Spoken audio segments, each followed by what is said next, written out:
আজকে আমরা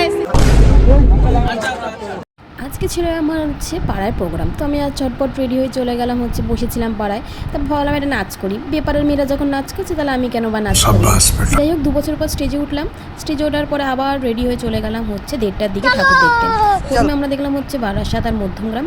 আমাদের লোকরা খুবই ব্যস্ত, তাই জন্য ওরা খুব একদমই দাঁড়াতে চায় না, ওরা বাইরে থেকে প্যান্ডেল ঘুরিয়ে বলবে বাড়ি চলো। এদিকে দেখো চিনি কী করছে। আমরা এসেছিলাম এটা যাই হোক কিছু একটা হবে।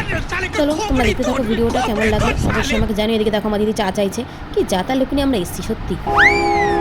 আজকে আমরা এসেছি জঙ্গলমহল। এদিকে আমার বর আর জামাইবাবু আমাদের টুনি লাইট দেখাতে দেখাতে নিয়ে যাচ্ছে, বলছে টুনি লাইটই দেখো, ঠাকুর আর দেখতে হবে না যেহেতু এত ভিড়। যাই হোক দেখছি। এদিকে আমরা একটা দেখতে পেলাম কাঁচের বোতল, যেটা আমার বউয়ের খুবই পছন্দের। তারপর এদিকে মানুষ ভিড়ে চালায় প্যান্ডেল দেখতে যাবে কিরম হয়। এটা ফটো নিয়ে যাবে কে? আমরা ঠাকুর দেখতে দেখতে চলে যাই বারাসাতের দিকে। ফার্স্ট আমরা বারাসাতে গেছিলাম। যাই হোক আমরা এই সারা দিন বছর ঘুরে আমরা 1.5 ঘন্টা ধরে লাইন দিয়ে দেখতে পেয়েছিলাম এই দ্বারকানাথের এই মন্দির বা এই ঠাকুরটা কৃষ্ণকালী। যাই হোক খুব ভালো লেগেছে। আর এদিকে আমরা কী করছিলাম সেটা আমার বড় বুঝতে পারিনি, আমিও বুঝতে পারিনি, আমার দিদিও বুঝতে পারিনি। যাই হোক তোমাদের বুঝে লাভ নেই। এদিকে দেখো কত ভিড়, তার মধ্যে আমরা চিটিংবাজি করে ঢুকে গেছিলাম ভিড়ের মধ্যে। কিছু করার নেই, ভিড় যেহেতু হয়েছে তো একটু তো চিটিং করাই যায়। এদিকে দেখো দ্বারকানাথের যে প্যান্ডেলটা করেছে সেটা খুবই সুন্দর, কিন্তু এত সাপের মতো একানো বেকানোর কোনো প্রয়োজনই ছিল না দাদা।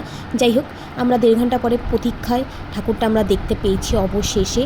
আর যদি আর পুরো ভিডিওটা যেটা আমার কাছে আছে দ্বারকানাথ মন্দিরে, সেটাতে শুধু বাঁশিই বাজিয়ে গেল।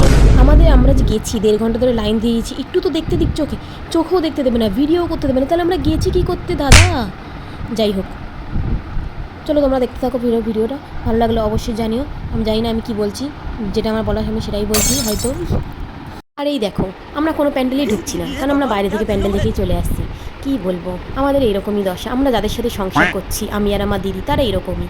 যাই হোক এদিকে দেখো আমরা আমাদের সংসারের কথা বলছি আমার দিদিকে, আমার দিদি আমাকে বলছে দেখ এদের সাথে ঠাকুর দেখতে বেরিয়ে একদমই আমাদের উচিত হয়নি যাওয়া।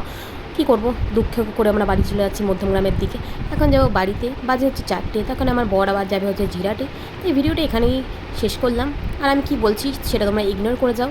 ওকে বাই, টাটা, সি ইউ। আর কিছু বলার থাকলে সেটা তোমরা বসিয়ে নিও। আর হ্যাঁ, যাই কিছু একটা হবে, আর ফলো করে দিও অবশ্যই। টাটা।